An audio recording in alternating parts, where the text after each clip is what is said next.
श्रोता समाज के चल छू के प्रणाम करतनी और आप सबसे हाथ जोड़ के यह विनती करतनी कि बड़हरा क्षेत्र संख्या 26 के जिला परिषद प्रत्याशी हमारे बड़े भैया राजेश यादव जी के धर्म पत्नी निशा देवी जी बानी।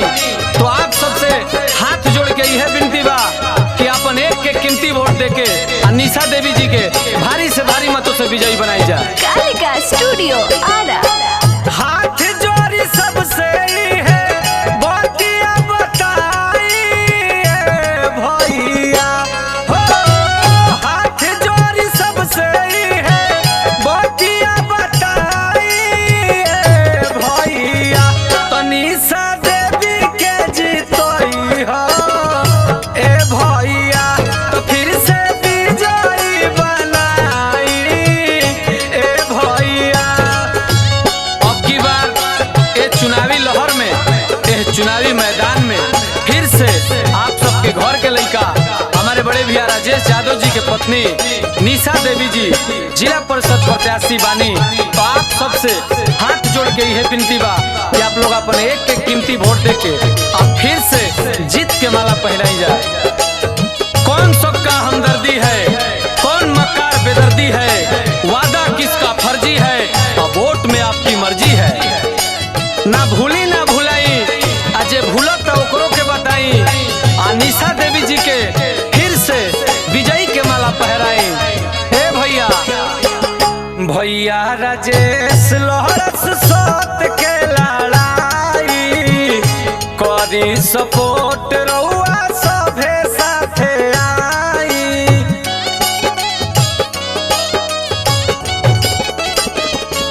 हाँ हाँ भैया राजेश लहरस सोत के लड़ाई करी जा सपोर्ट रहुआ सभे साथे आई।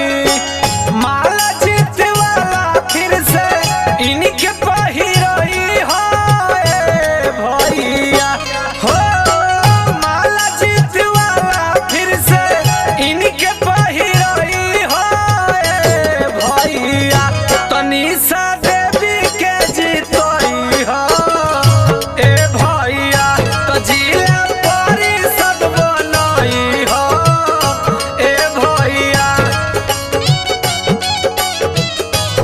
ए भैया बड़हरा क्षेत्र संख्या 26 के जिला परिषद प्रत्याशी निशा देवी जी बानी। तो आप सबसे हाथ जोड़ के यह विनती बा कि अपन एक एक कीमती वोट देके निशा देवी जी के फिर से विजयी बनाई जाए। ठग हाथ जोड़ाएंगे आपका वोट ले जाएंगे, दिखा दिखा कर झूठे सपने आपको 5 साल रुलाएंगे। फिर विकास का वादा है, कहना नहीं कुछ ज्यादा है, आप में मुझे पहचाना है, विजयी फिर बनाना है।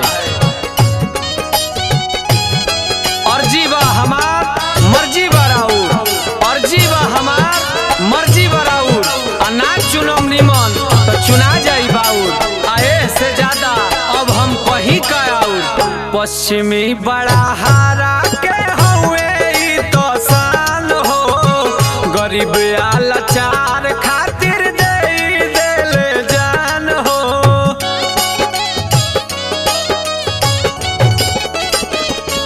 ए हो पश्चिमी बड़ा